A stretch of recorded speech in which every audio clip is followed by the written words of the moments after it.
YTN 라디오 이동현 뉴스 정면승부 2부 시작합니다. 신신 법정클럽 신유진 변호사, 신장식 변호사 나왔습니다. 어서 오십시오. 네, 안녕하세요.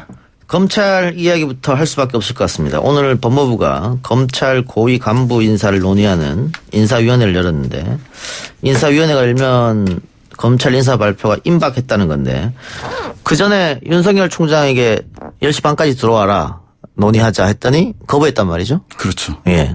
왜 그랬을까요? 이게 좀 보면 두 가지 프레임을 지금 검찰이 생각을 하는 것 같아요. 보수 언론이랑 같이 보면. 예. 그 추미애 장관과 윤석열 총장 간의 갈등. 그래서 추미애 장관이 뭐 이렇게 좀 인사를 검찰의 의견을 제대로 수렴하지 않고 원래 법에 정해져 있는 절차를 제대로 진행하지 않고 인사를 밀어붙일 거다라고 하는 하나의 프레임을 짜는 것 같고. 다 정해놓고 나 부르는 거 아니냐. 요식행위 뭐 아니냐. 예.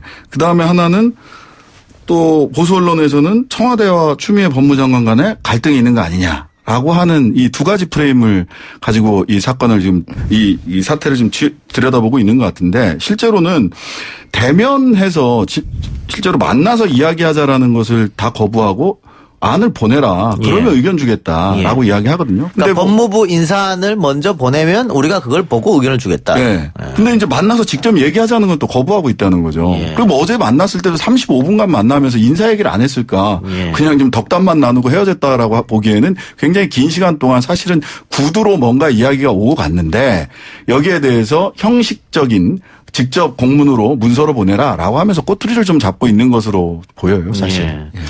그 법무부의 인사 초안을 먼저 보내라 검찰이 얘기했는데, 원래 이렇게 하는 겁니까?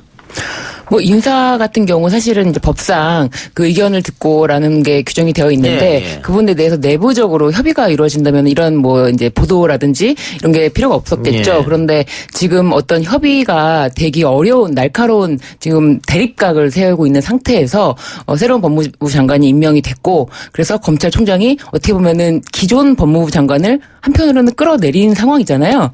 그래서 지금 서로 간에 협의를 하기에는 어려운 상황이고 실질적으로, 그렇지만 의견을 듣는 과정을 충실히 이행하려고 하는 그 추 법무부 장관의 행보를 그 윤석열 총장이 따르지 않는 거죠.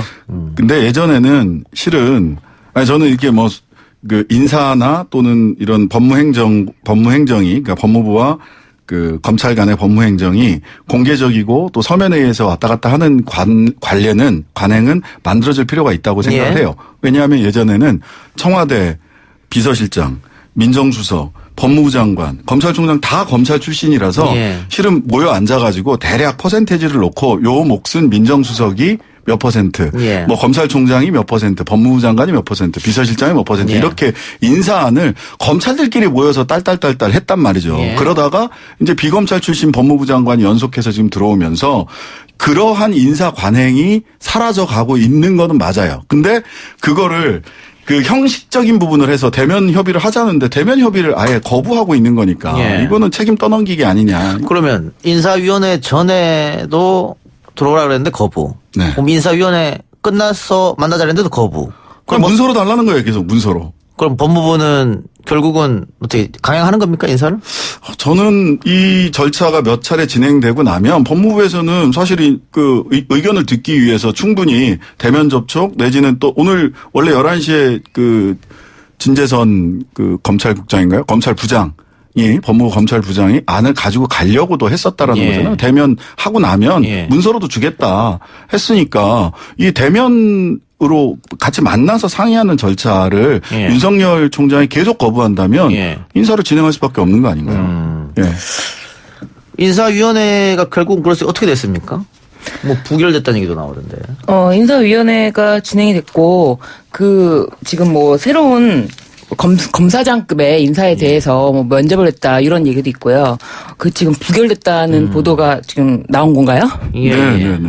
그 유혁 전 통영지청장과 관련해서 이분을 부적격하다 검사장으로 다시 그 임명하는 것은 부적격하다라고 하는 인사위원회 결정이 하나 있었던 거죠. 근데 뭐 개인에 대한 거니까. 그럼 인사위원회 결정이 있을 수 있는 거죠, 그거. 그럼 있을 수 있는 거고, 이거는 뭐 어떤 사유로 부결이 됐는지는 아직 알려져 있지 않고. 근데 검찰이 반발하는 이유, 윤석열 총장이 법무부에서 들어오라 그런 것 또 안 들어간 이유는 결국은 윤석열 총장 라인, 윤석열 사단을 법무부에서 교체할 것이다. 이런 우려 때문에 그런 거잖아요. 그런 거죠. 사실 윤석열 라인 이번에 검찰 인사 나오면 윤석열 라인은 무조건 교체되게 돼 있습니다. 왜냐하면 검찰의 주요 보직을 지난번에 윤석열 총장이 인사를 하면서 자기 예. 사람으로 다 깔았기 때문에 누구 예. 한 명만 빼도 윤석열 라인은 교체됐다라고 언론에서는 나올 거예요. 근데 사실은 이게 단순히 법무부 장관과 검찰총장의 힘겨루기다. 저는 이런 식으로 보도하는 건 맞지 않다. 법무부 장관은 법무부 장관으로서의 인사 제청권을 예. 대통령에게 제청하면 되는 거고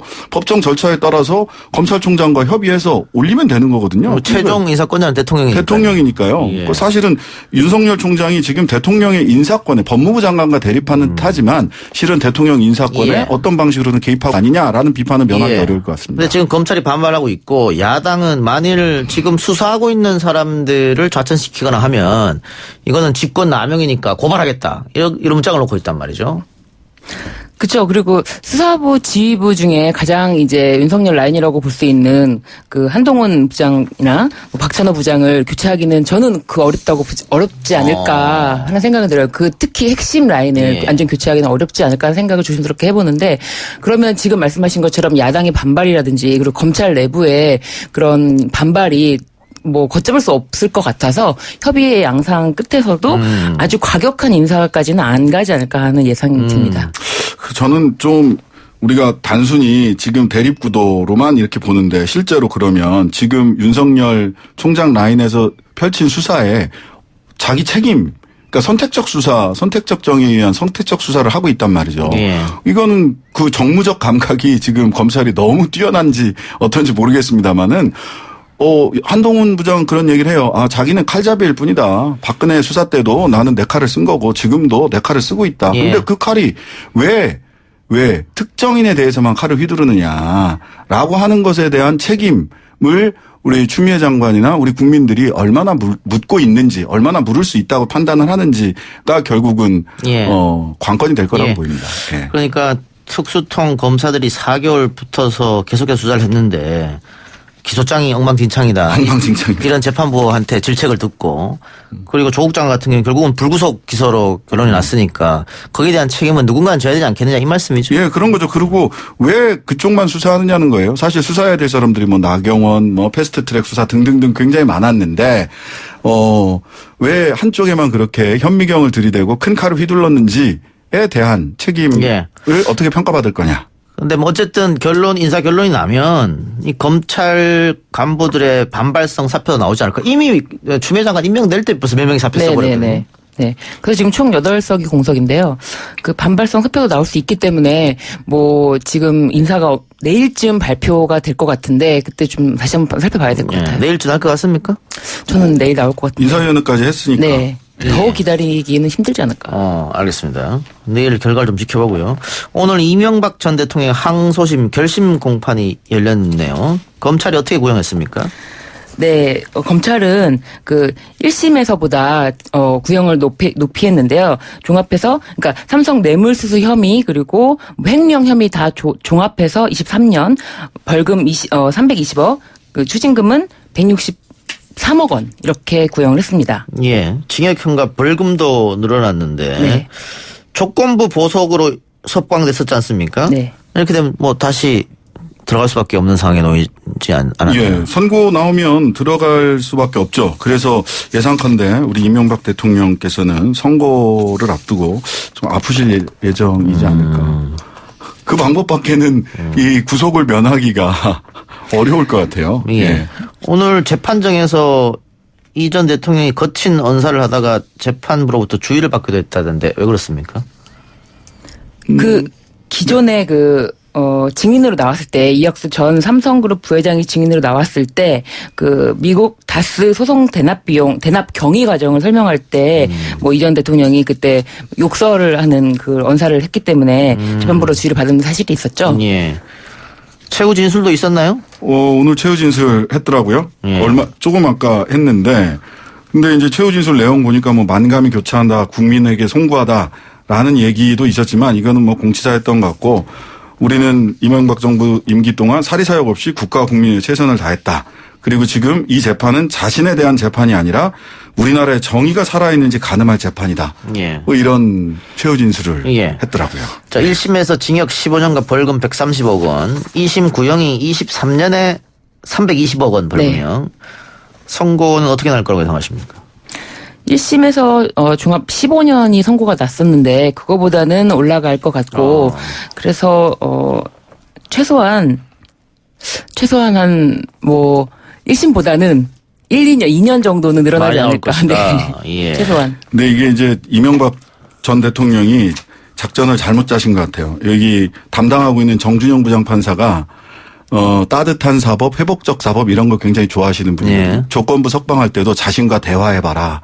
뭐 이랬고 그래서 그 이재용 삼성 부회장 그 사건도 담당을 하고 있는데 이재용 부회장한테는 무슨 뭐 경제 그 자기 기업 개혁 계획을 내와라. 사법 감시기구 어떻게 할 거냐. 이런 거 내오라고 하니까 착착 따르고 있거든요. 근데 이명박 대통령은 전혀 정준영 판사가 자신과 대화해봐라. 이러면 반성한다는 얘기를 해야 되는데 반성은 전혀 하지 않고 남탓만 계속하고 있고 그 대통령 직위를 이용해서 자기 사리사욕 취했다는 게 다 뻔히 드러나와 있는데 대한민국의 정의가 가늠된다 이렇게 얘기를 했기 때문에 정주영 부장판사의 따뜻한 사법이라고 하는 관점에서도 좀 여지가 없어요. 네. 네, 그러니까 사실상 이명박 전 대통령은 그 다스의 비자금을 통해서 대통령에 취임했다고 볼 수 있는데 그 사리사욕이 전혀 없이 대통령직을 수행했다. 대통령직을 이용해서 또 거액의 뇌물을 수수했는데 이거를 지금 모두 부정을 하면서 어떻게 과연 조금이라도 형을 낮출 수 있는지 전혀 예측을 잘못하지 않았나. 지금이라도 국민에게 머릿속에 사과를 하는 모습이 더 필요하지 않았나 싶은 생각이 듭니다. 다음 달 중에 나올 거예요, 결과가? 2월 19일 19일. 오후 2시 5분 예. 선고됩니다. 지켜보고요. 사건 사고 이야기해보죠. 대법원이 60대 여성 택시기사를 성추행한 혐의로 해임 처분을 받은 교감에 대한 징계 처분이 정당하다라는 판결을 내렸습니다. 해임이 적법하다, 과도하다 판결이 1심과 2심 갈렸다고 하는데 대법원은 1심 판결을 들어줬는데 일단 사건 개요부터 좀 설명이 필요할 것 같습니다. 네, 이 교감 김 씨가 2017년도에 광주에서 뭐 택시 타고 가다가 그 여성 택시 기사에게 이제 성추행을 했습니다. 그래서 이때 이 사건으로 검찰에서 보호관찰 선도 위탁 조건부 기소유예 처분을 받았는데 예. 그리고 교감직 해임을 받았습니다. 예. 그러자 이제 교원소청위원회에 소청 심사를 냈지만 기각이 돼서 다시 재판으로 넘어갔는데 1심에서는 해임이 정당하다. 예. 라고 했는데 항소심에서는 지난 7월에 나왔는데 사회 경험이 풍부한 고령인 여성이 피해자라는 점, 택시기사가? 네, 예. 이런 점 그리고 성추행 때문에 뭐 정차한 것이 아니라 뭐 경찰을 도움을 받아서 이분을 하차시키려 하는 목적으로 뭐 경찰서에 갔다는 점 그리고 뭐 성적 수치심이 그렇게 크지 않았을 것이다라고 해서 해임이 과도하다라는 판결을 내렸었는데